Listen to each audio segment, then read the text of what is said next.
Solving problem involving inverse proportion. Inverse proportion से related हमारा ये प्रॉब्लम है। इसकी स्टेटमेंट ये है कि जी two pipes fill a tank in 30 minutes.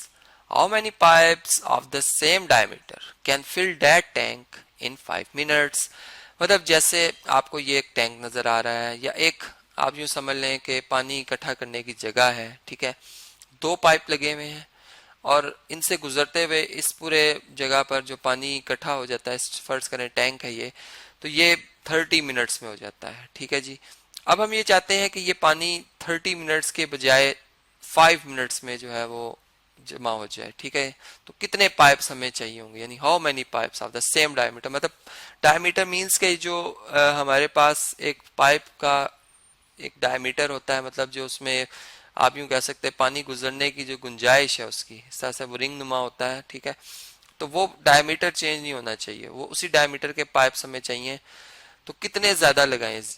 तो देखें, अगर हम यूं बात समझें कि दो पाइप से 30 मिनट में काम हो रहा है, तो 4 से कितनी देर में होगा। जारी बात है पहले से हाफ टाइम हो जाएगा, तो हम 30 को 2 पर डिवाइड कर देंगे तो वो हो जाएगा 15 मिनट्स में। तो कहने का मकसद ये है कि जब हम नंबर ऑफ पाइप्स को बढ़ाएंगे, ठीक है, तो हमारा टाइम जो है वो और जल्द होता जाएगा, मतलब कम होता जाएगा, ठीक है। टाइम हमारा मिनट्स में है, मैं यहाँ पर शॉर्ट फॉर्म में MIN लिख देता हूँ मिनट्स। तो यहाँ पर यूं हम बात कर लेंगे कि 2 पाइप्स के लिए 30 मिनट्स हैं। अब 5 मिनट्स में कितने पाइप्स आएंगे। जारी बात है कि 4 से भी ज्यादा आएंगे। तो पाइप्स की तादाद इंक्रीज कर रही है, टाइम हमने डिक्रीज किया। अब ये दोनों एक सिस्टम में है और एक हम इनसे एक वर्क कर रहे हैं कि हम जो है वो टैंक फिल कर रहे हैं, टैंक को फिल कर रहे हैं, ठीक है। हम यहाँ पे इन दोनों रेशियोज को अगर बराबर कर लें और चूंकि इनमें आपस में एक ताल्लुक है कि एक इंक्रीज कर रही है और दूसरी डिक्रीज कर रही है, तो फिर हम कहेंगे कि ये दो रेशियोज बराबर हैं, प्रोपोर्शन है, लेकिन ये इनवर्स प्रोपोर्शन है। तो यहाँ पर हम x की रेशियो लेंगे 2 के साथ और दूसरी तरफ हम अब 5 की रेशियो नहीं लेंगे 30 से, हम 30 की 5 से ले लेंगे रेशियो।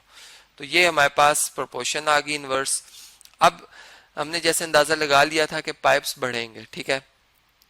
अब उनकी असल मैग्नीट्यूड कैसे आएगी कि अगर हम मीन्स का प्रोडक्ट ले लें और ये जो एक्सट्रीम्स का प्रोडक्ट, मतलब लॉ ऑफ प्रोपोर्शंस अप्लाई कर लें, तो हम जानते हैं कि प्रोडक्ट ऑफ मीन्स और प्रोडक्ट ऑफ एक्सट्रीम्स जो है वो आपस में हमेशा बराबर होते हैं। तो इनको हम लिख लेते हैं जी, प्रोडक्ट ऑफ मीन्स और यहाँ पे लिख देते हैं प्रोडक्ट ऑफ एक्सट्रीम्स।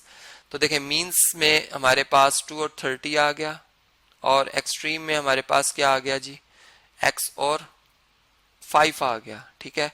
अब इस 5 को खत्म करने के लिए इसका मल्टीप्लीकेटिव इनवर्स जो है 1/5, या हम यूं कह सकते हैं कि 5 से दोनों तरफ डिवाइड कर दिया जाएगा, यहाँ भी और यहाँ भी।